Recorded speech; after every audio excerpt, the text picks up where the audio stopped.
אשרי כל משפחת ביתו, כל אחד הוא יבכו, מקובל את תפילתו לפני אלוקים. אשרי משפחת. Je vous souhaite une très bonne journée, que le bon Dieu vous protège, vous donne la santé, la joie, la prospérité.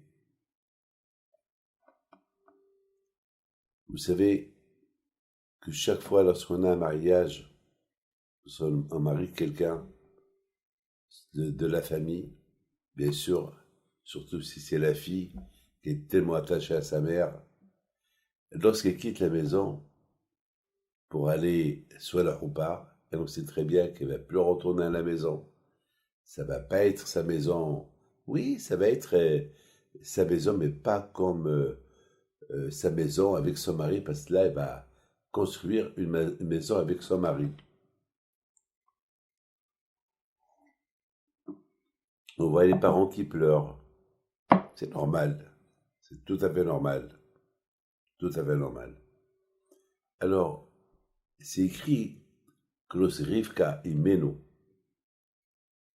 il a quitté la maison de ses parents, elle était heureuse d'aller construire son foyer avec son mari. Parce qu'elle allait marier Yitzhak. Ce fameux Yitzhak, qu'il a reçu une bonne éducation de son père et sa mère, à tel point qu'il était prêt à être sacrifice. Abraham, le Sachem, il a dit à Abraham, prends ton fils et sacrifie-le. Elle lui a donné tellement une éducation d'amour d'Hachem qu'elle était. Abraham et Yitzhak Abinu étaient prêts à se donner pour Hachem. Ça, c'est Yitzhak. Prenons Rivka. Rivka, elle a grandi dans une maison des idolâtres. Son père, il s'appelle Aviel, il vient de mourir. Son frère, c'est Lavan. Lavan Aracha, qui était aussi le beau-père de Yaakov Abinu, parce que ses filles, Rachel et Léa, ils se sont mariés avec Yaakov. Et Lavan,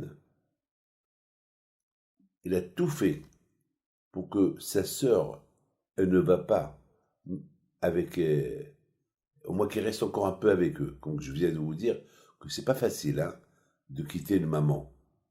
Mais on a vu que Rivka était prête à quitter ses parents, à quitter la richesse de ses parents, son père qui vient de mourir. Pourquoi? Parce qu'elle savait que sa place n'était pas là. Elle savait que, c'est vrai, c'est mes parents ici, j'habite à Haran, mais avec Yitzhak, je vais avoir la vie de Abraham et Yitzhak, la vie de Torah. Parce que tout le monde a entendu parler de Yaakov Abin, de Abraham et d'Yitzhak. Tout le monde a entendu parler. Aujourd'hui, il y a la radio, il y a la télévision, il y a aujourd'hui les informations, il y a les journaux et tout. Avant, il n'y avait pas tout ça. Il n'y avait pas l'Internet, il y avait tout ça. Il n'y avait rien de tout ça avant. Mais il y avait la bouche. La bouche. De bouche à oreille. Et ça allait vite. Ça prenait du temps, mais ça allait vite. Qui n'a pas entendu parler d'Abraham Abinu? Écoutez-moi, Rabbi Haïm Pito Alav Shalom. Il est décédé à peu près un peu moins de 200 ans. Mais qui ne l'a pas connu au Maroc? Et qui n'a pas connu le Rambam? Le Rambam était en Égypte. Et le monde entier a entendu parler de lui. Et ses livres, ils ont été acceptés. Parce que de bouche à oreille, on écoute des informations. Et parfois, ça va plus vite aussi. Donc, Rivka, elle savait, elle était heureuse de quitter ses parents et d'aller habiter avec un tzaddik. Elle était jeune, elle avait que 3 ans. Et Lavan lui a dit, si tu veux vraiment partir, il a dit, oui, je veux partir, mais si vous voulez pas, moi je veux partir. Elle était prête à quitter. Mes amis, écoutez bien ce que je vais vous dire. Qu'est-ce qu'il dit Lavan? Lavan lui dit, alors je te fais une bracha, tu es ma sœur. Tu es ma sœur. Alors, je te souhaite que de toi, il faut sortir beaucoup de descendance. Voilà. Il a dit, Rivka, tu es notre sœur. De toi, il faut sortir des milliers, Revava. Revava, c'est triplé, des milliers de personnes, un peuple. Alors, tout le monde pose la question. J'ai vu le grand rabbin d'Israël de l'époque, Rabbi Israël Meirlo, et il rapporte une histoire, pas une histoire, il rapporte une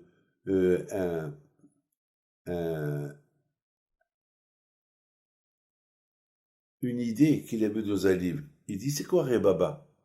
Rebaba, c'est les initiales de Rivka Bat Betuel Arami. Parce que Lavan, il a voulu dire à Rivka, et Rivka, n'oublie jamais tes parents, n'oublie jamais tes parents. Ton père, il s'appelle Betuel. Attention, de Arami, attention, n'oublie pas tes origines, n'oublie pas ta racine. Rebaba, la prière qu'il a fait, que de toi ils vont sortir des milliers et des millions de personnes. Le mot Rebaba, même que tout le monde va sortir de toi, n'oublie pas qui tu es. Rebaba. Rebaba, c'est Rivka, les initiales de Rivka, Bat Betuel Arami. Là où tu vas, là où tu es, rappelle-toi toujours ta racine, tes races. Mes amis,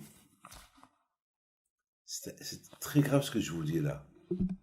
Lorsqu'une fille se marie, elle va oublier beaucoup de fois sa racine, ses origines, ses parents, et se rappeler uniquement de ses parents, même si elle se marie. Est-ce que c'est logique ça ou pas? C'est pas logique. C'est ça le bracha, c'est ça les bénédictions qui vont bénir Rivka. N'oublie pas tes origines, n'oublie pas que tu es Rivka, la fille de Betuel à Arami. C'est bizarre, très bizarre. Est-ce que mon père, il m'a dit, David, que lorsque tu vas te marier, tu oublies tes origines, et rappelle-toi que de nous, au contraire, lorsque chez nous une fille elle se marie, on lui dit pas de bon débarras, shalom, mais on la bénit que tu réussis dans la vie, etc., etc.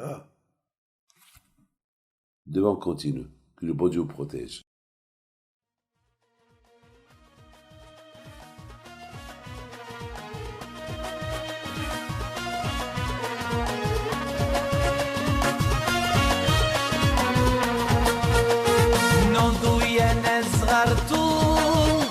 على ربيع حيم بنتو وقف لنا زي خو